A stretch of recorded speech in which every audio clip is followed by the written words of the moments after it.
Noah's flood. Where did Cain get his wife? Okay. And two, the different races of people. Okay. Those are two good questions, and they'll take a couple minutes to do.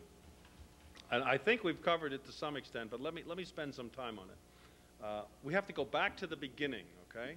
In the beginning, when God created Adam and Eve were created with genetic richness. That means that they had genetic diversity in every gene. Now, how many of you had biology? How many of you know all about genes, okay?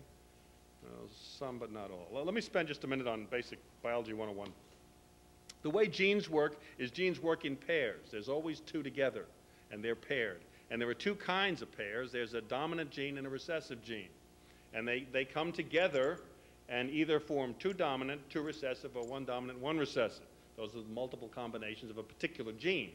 And combinations of genes give you characteristics. For example, skin color is two genes, and there are two others that relate to it. But skin color is principally two genes because what that controls is the amount of melanin in the cellular structure of the individual.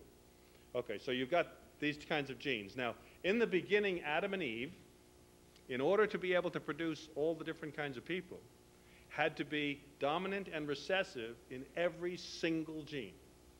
So they're identical twins, except for being male and female. Their genetics are identical. Okay, that's why Eve is made from Adam's body, because their genetics are going to be the same, except she's female and he's male.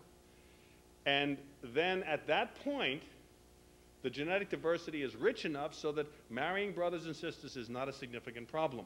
The problem comes as time goes on and the genetic mistakes accumulate and the genetic diversity deteriorates. What happens is there's less and less strength in the ability of the individual to survive. You know that. If you got a pedigree dog, you know that, because the pedigree dog goes to the vet quite frequently. Why? Because it's sickly. Why? Because it's got all kinds of genetic mistakes.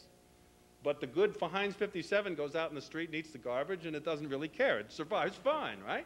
No problem, because it's got genetic richness, okay? So in the beginning, they were able to marry brother and sister. It was not an issue. The Bible tells us that Adam and Eve had Seth, Cain, and Abel, and then it says they had many sons and daughters. Traditions of Josephus say they had 70 children. That's a guess, okay? But my guess is that they probably had a very significant number, and they intermarried. Later on, God would tell you, don't marry a close relative for a particular reason, because those mistakes are going to accumulate. And when they do, we know what happens even in people, okay?